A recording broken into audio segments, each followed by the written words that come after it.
पीयूसीसी कराइबार अवधि मार्च 31 जाए बढ़िला।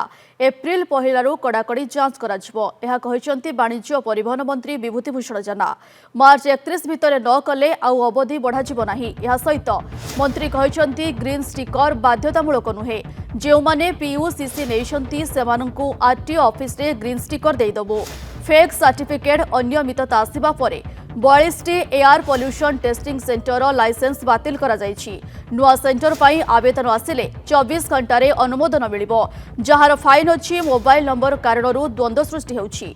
One time settlement सुविधा दिया जायछि। जो मानकर असुविधा अछि आरटीओ रे जाई मोबाइल नंबर सुधारी नियंतु बोली कहिसंती परिवहन मंत्री। आज एही प्रसंग में मंत्री घरे एक बैठक बसिथिला। बैठक में परिवहन सचिव उषा पाढ़ी भी उपस्थित थिले।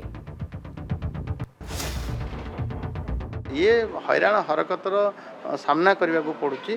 पीयूसी सर्टिफिकेट नहीं विभिन्न कथा भी उठुची जे जमीक कि कहार कौन प्रकार ता निजर लाइसेंस न था पाखे पीयूसी लाइसेंस सी पीयूसी जांच करुच्ची एभलिया भी कथा उठी एवं कौन सी ओटीपी आउ गाड़ी न था दबा कथा उठीला।